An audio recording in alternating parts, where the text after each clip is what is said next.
foremost, I do have a company that is called Our Community First, and we showcase local not-for-profits that are doing wonderful things in our community. So we make it a point to bring guests on the show so they can actually share with the community what they're doing. So I'm very excited that we have a guest today, and he's from our children's have rights.org. So from here, I'm going to go move forward and say, so give us your name and what your position and a is. big shout out. Yeah, Sure. Yeah, sure. Sure. My name is Jake Hornstein, and I'm with, like you said, ourchildrenhaverights.org. Love what you guys do with the show, having other nonprofits around the local community come on. We watched the show. We've reached out to a few since, in the last couple of months. So great to get the exposure and learn more about other nonprofits that we collaborate with who help us help more parents through the works that they do. That's great. So kind of, I want you to, this is a great platform to share with the community. What exactly does your organization do for our community? So we help parents that are navigating the child custody and co-parenting processes, whether it's a single mother, a single father, an unmarried couple, a married couple pursuing divorce with minor children, really whatever the parenting circumstances are, if they need extra assistance navigating these processes, we help them. And a lot of it is really based off of education, helping them be better prepared, better equipped, better educated to go through the process, but also avoid a lot of common mistakes. And, sometimes the parents, they have the means to retain attorneys, but even if you can do that, if you have the resources to do that, that doesn't mean you're guaranteed success. So, we help parents, whether it's they need help finding the right attorney, or maybe they want to find pro bono resources, or maybe they want to represent themselves. Through education, we help them just more seamlessly get through that process. Okay. And what areas is your service area for this service? Geographically, we're a web-based organization, which is actually why .org is part of the official name of the organization, kind of like autotrader.com. So ourchildrenhaverights.org is actually the official name, which gives us the ability to help parents no matter where they reside. But, we focus primarily on the state of Florida, in particular Tampa Bay. So Pinellas County, Hillsborough, Polk County, Pasco. Those are really the main areas that we're mostly focused on. All right. Do you a lot of, like, when people are splitting up, a lot of issues over custody, a lot of hard feelings. So how does someone like you get involved that can kind of help to negate a lot of this for the child? Yeah, I think really what the biggest thing is for the parent that we're working with, for their focus to be on the child. Yeah. So a lot of times, there's this fight or flight mode, and the two parents, they think it's them versus the other. And the child gets caught in the middle. And the child gets caught in the middle, exactly. And so a lot of the things that Greg and I do is try to, rework the focus the focus has to be on the child. Absolutely. And then once you become more disciplined and understand that, then the process can become a lot easier. What are the laws in Florida as far as, men and women? Are the men treated differently than the women, or do you find?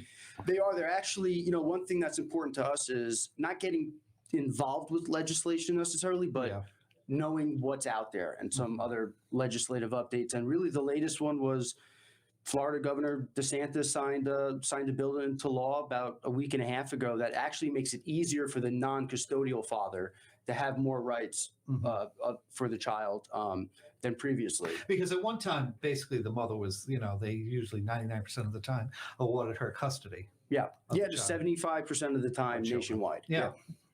And if someone wanted to get in touch with you or reach out to you for your services, can you please provide the audience a website or a phone number? Sure. So the website is ourchildrenhaverights.org. To make it easier, they can also go to ochr.org.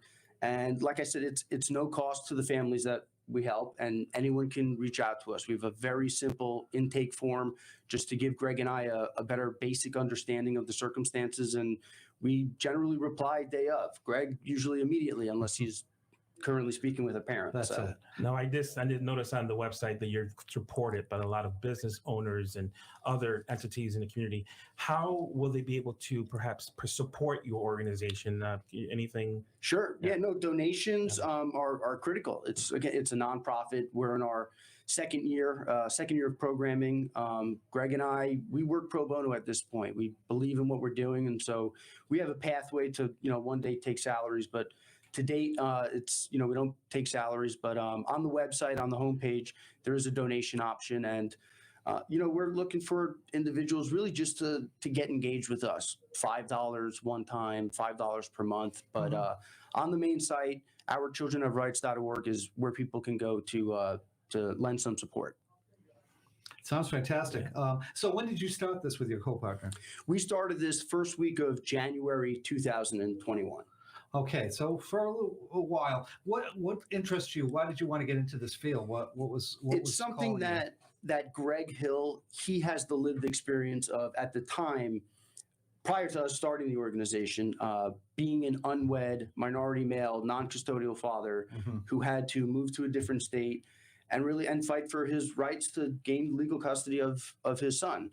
And he, had the ability to hire attorneys, had a series of unsuccessful legal outcomes, but at one point made a decision to change his approach and learn basically what does the state of Florida require of me to have a successful outcome. Okay. He then represented himself in court and then ultimately had a successful outcome, wrote a short book about it, really to address the specific need of more parents need to be better equipped, better prepared, better educated to go through these processes, because it doesn't matter how much money you make or what your career is, unless you work in family law, then you know the laws. Yeah. But And all the pitfalls that people are not, they don't know what they're going to expect, what's going to happen. exactly. Because you can't really gauge what's going to happen in Right. this situation. Everything from knowing the importance of having healthcare coverage for your child, knowing the importance of retaining an attorney that regularly practices in the county of your court case. So Mhm. there's a lot of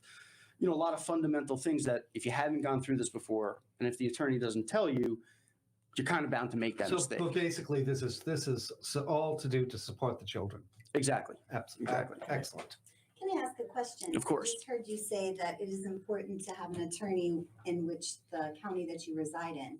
Hmm. I did not know that because I do have a very, very, very good friend that's going through this situation right now, and their attorney is not from the county that they reside in.